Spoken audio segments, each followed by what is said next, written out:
அவர்கள்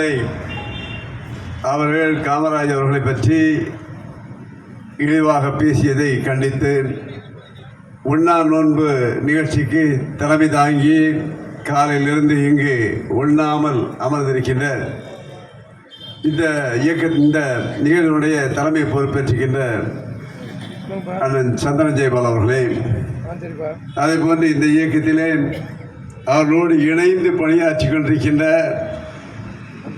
பெரம்பூர் நாடா சங்கத்துடைய தலைவரும் அதே போன்று முன்னாள் நெல்லை தூத்துக்குடி நாடா மகிமை பரிபாலன சங்கத்துடைய தலைவருமான அண்ணன் பத்மநாபன் அவர்களே, அதே போன்று இவர்களோடு இணைந்து பணியாகி கொண்டிருக்கின்ற அருமை தம்பி கொட்டிவாக்கம் முருகன் அவர்களே, அதே போன்று அம்பத்தூர் செல்வகுமார் அவர்களே, இந்த நிகழ்ச்சியில் கலந்து கொண்டிருக்கின்ற அருமை தம்பி ராபர்ட் அவர்களே, அதே தமிழ்நாடு நாடா சங்கத்துடைய தலைவர் தம்பி முத்துரமேஷ் அவர்களே, என்னோட வருகை தந்திருக்கின்ற பிறந்த மக்கள் கட்சியினுடைய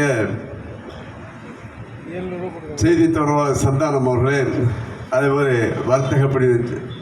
வர்த்தக பிரிவுடைய செயலாளர் அருமை தம்பி வைகுண்டராஜன் அவர்களே, மணிராஜ் அவர்களே, மற்றும் தேசிய நாடார் இயக்கத்தினுடைய தலைவர் விஜயகுமார் அவர்களே, மற்றும் இங்கே எங்களோட வருகை தந்திருக்கின்ற ரவி சாமுவேல் அவர்களே, மற்றும் இங்கே திரளாக வருகை தந்திருக்கிற அனைத்து நாடார் சங்கங்கள் நாடார் உரையினுடைய நிர்வாகிகளே மற்றும்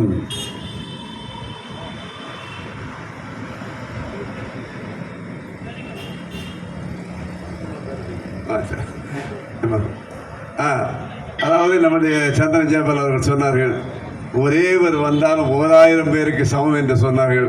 அருமை இங்கே 1000 பேருக்கு சமமாக இங்கே வருகின்றிருக்கின்ற அருமை கிருஷ்ணா ராதாகிருஷ்ணன் அவர்களே, மற்றும் அனைவருக்கும் என்னுடைய முதற்கண் வணக்கத்தை தெரிவித்துக் கொள்வேன். உண்மையில் 2 நாளைக்கு பிறகு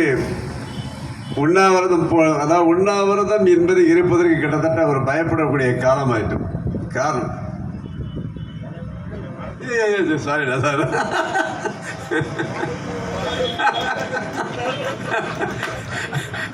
இந்த இயக்கத்திற்கு அண்ணன் சந்திரன் ஜெயபாலோடு இணைந்து முதுகலமாக இருந்து அவரையும் ஊக்குவித்து அவரை ஊக்கிக் கொண்டிருக்கின்ற அருமை தம்பி மாரிசன் அவர்களே, இந்த நிகழ்வை பொறுத்தவரை அதாவது பார்த்தீங்கன்னா அநேகமாக இப்பொழுது யாருமே உண்ணாவிரதம் என்பது இருப்பதில்லை.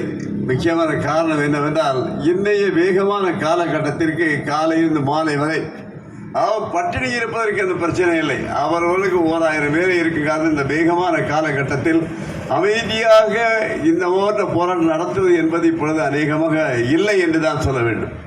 கிட்டத்தட்ட அதாவது எனக்கு தெரிந்து இன்று நடக்கக்கூடிய போராட்ட ஆர்ப்பாட்டம் என்பதை தவிர உண்ணாவிரதம் என்பது கிட்டத்தட்ட இல்லை என்ற தைரியமாக அண்ணன் சந்திரன் ஜெயபால் அவர்கள் முயற்சி எடுத்திருக்கார். அவருடைய நான் பாராட்டத்தில் கடமைப்பட்டுள்ளேன்.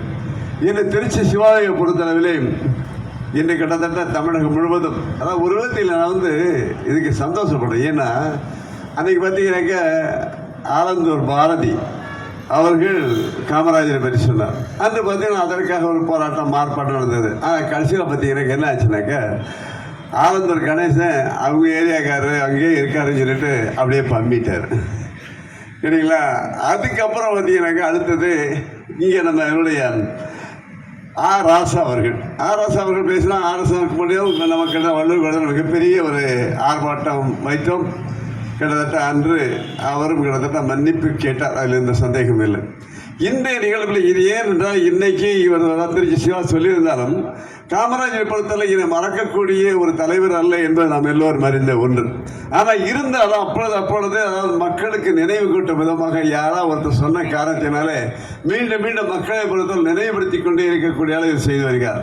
ஆனால் இருந்தாலும் யார் யாரை பேசுவது என்பது முதலில் புரிந்து கொள்ளணும். ஏனால் காமராஜர் என்பது நாம் எல்லோரும் அறிந்தது, அதாவது ஒப்பாரும் இல்லை மிக்காரும் இல்லை என்று சொல்லக்கூடிய அளவில் வாழ்ந்து மறைந்த தலைவர். அவருக்கு ஒப்பார் இருக்கிறதா இல்லை என்று அதுதான் சொல்ல வேண்டும். ஏன்னா இன்னைக்கு பார்த்தீங்கன்னா அதாவது நம்முடைய தலைவர்களை பற்றி சொல்ல வேண்டும் என்றால் நம்ம நேரு அவர்கள் ஆக்ஸ்போர்ட் யூனிவர்சிட்டியில் படித்தவர். நேரு அவர்கள் அவரும் பிரதமராக இருக்கிறார். ஒரு நம்முடைய காமராஜர் அவர்கள் சந்திக்க சென்ற பொழுது மிகவும் வருத்தத்தோடு இருக்கிறார் நம்முடைய பிரதமர் அவர்கள். எனவே நான் என்ன என்று கேட்ட பொழுது அவர் பதில் சொல்ல இருந்தாலும் அவர் ரொம்ப அழுத்தம் கொடுத்தவர் சொன்னார், இல்லை இன்னைக்கு அதாவது நம்முடைய இராணுவ மந்திரியும் அதே போன்று நம்முடைய இராணுவத்தினுடைய தலைமை பொறுப்பிருக்கிற இராணுவத்தினுடைய ஜெனரல் திம்மையா அவர்களுக்கு பிரச்சனை.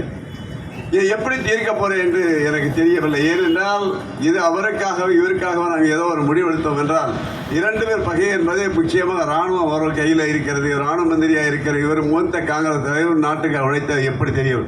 அருமையான யோசனை. ஒரே ஒரு சிந்திக்க அதாவது அவருடைய அந்த அளவு அறிவை பார்க்கணும். இவன் சொன்ன காரணம் ஒன்று, இது பிரச்சனையே இல்லை, நீ ஏன் போல் உறுதி பண்ணிக்கிறீங்க. ஏனென்றால் அன்று அதாவது தரைப்படைக்கு ஒரு ஜெனரல் என்றோ விமானப்படைக்கென்றோ காலாட்படைக்கென்றோ இல்லை, ஒரே ஜெனரல். ஒருவேளை நீங்கள் யார் உங்களுக்கு முக்கியம் இருக்கிறது, நிச்சயமாக திம்மையா இது சொன்ன வார்த்தை என்னவென்றால், நீங்கள் திம்மையா வேண்டுமென்றால் நம்முடைய திம்மையா நம்முடைய இராணுவ மந்திரி வேண்டுமென்றால் அவரை விட்டு திம்மையா அவர்களை நீங்கள் அனுப்பிவிடுங்க. எங்கே என்றால் உலகம் சுற்று அனுப்பிவிடுங்க. உலகம் சுற்று தமிழக உலகெங்கு அவர்களை அனுப்பி இராணுவம் எவ்வாறெல்லாம் சிறந்ததாக செயல்பட வேண்டும் என்று நீங்கள் அவரை ஒரு 6 மாத காலம் அனுப்பிவிட்டீர்கள் என்றால் அதற்குள்ளாக 3ஆக பிரித்திருங்கள். தரைப்படைக்கு என்ற ஒரு தலைவர், விமானப்படைக்கு போன்ற கப்பல் படைக்கு அனுப்பிட்டு செய்து விட்டீர்கள் என்றால் திரும்ப அவர் வரும்பொழுது 3இல் ஏதாவது ஒன்று எடுத்துக்கொள்ள மாட்டார் என்று சொல்கிறார்.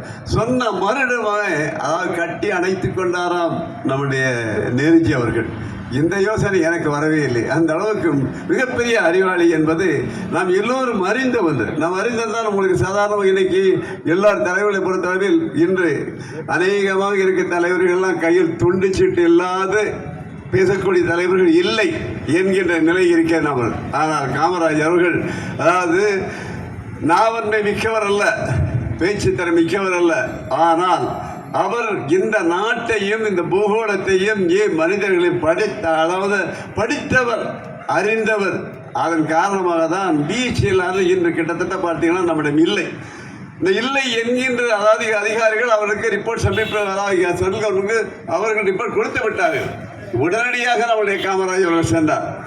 ஏன் தமிழகத்தை புறக்கணித்த காரணம் என்ன? அப்பொழுது சொன்ன அவர்கள் பேச விடவில்லை. நேருஜி அவர்களை வந்தவர்கள் என்ன செய்திருப்பார்கள்? சென்னை வந்து இறங்கியிருப்பார்கள், மெரினா பார்த்திருப்பார்கள், இந்த மகாவீரம் சென்றிருப்பார்கள், திருச்சி சென்றிருப்பார்கள், திருச்சி மலைக்கோட்டை உச்சி பிள்ளையாரை பார்த்திருப்பார்கள், மதுரை சென்றிருப்பார்கள், மதுரையில் மீனாட்சி தரிசிருப்பார், ராமேஸ்வரம்